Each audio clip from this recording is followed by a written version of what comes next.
On retrouve toujours avec beaucoup de plaisir notre collaboratrice maintenant, Maître Nancy Lapierre, directement de la Floride. On a tourné ces images-là dans une température extraordinaire. Ça a été spécialement beau d'ailleurs cette année en Floride. Et Maître Lapierre s'est gentiment accepté de répondre à nos questions. Un consommateur qui s'en vient en Floride avec soit son véhicule récréatif, roulotte motorisée ou quoi que ce soit, effectue souvent des achats, différents achats, des choses comme ça. Mais il faut faire attention quand même, hein? C'est ça, il faut agir en consommateur averti, tant ici qu'au Québec. Alors, de bien faire attention à protéger ses informations financières lorsqu'on applique pour différents types de crédits ou lorsqu'on désire contracter avec différents intervenants, différents commerçants. On donne un exemple de quelqu'un qui veut acquérir une carte de crédit ou une carte fidélité d'un grand magasin comme Macy's ou autre. Il faut faire attention à ces renseignements qu'on donne là. C'est ça, exactement. Souvent, on a donné notre numéro d'assurance sociale pour avoir la carte de crédit.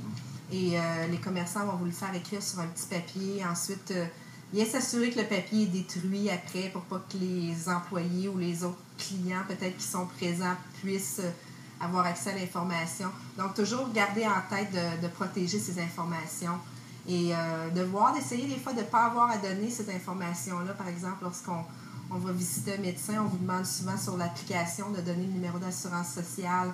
Moi, souvent, je mets une ligne, je ne le mets pas, j'essaie de le donner le moins possible. C'est la protection des renseignements personnels. Est-ce que une personne, par exemple, peut s'acheter une voiture, peut s'acheter un motorisé, une roulotte? Et ici, il faut quand même faire attention à tous ces contrats-là. Oui, c'est ça. Lorsqu'on contracte, souvent, si on veut contracter pour acheter une voiture, faire des rénovations, le contrat va être en anglais. Lorsque vous signez le contrat, vous êtes réputé l'avoir lu et l'avoir compris.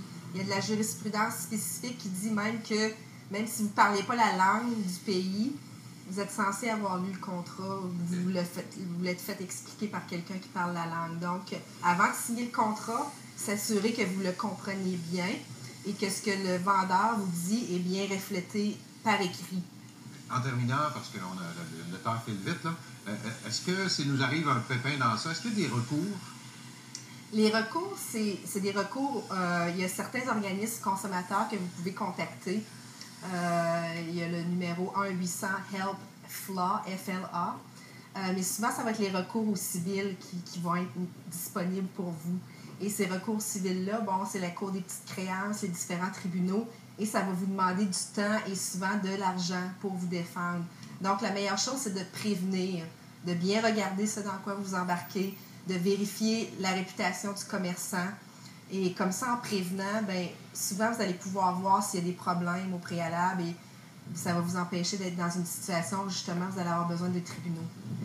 Merci beaucoup, Maître Lapierre. J'espère que ça vous a bien informé encore une fois cette semaine. On va retrouver Maître Nancy Lapierre la semaine prochaine.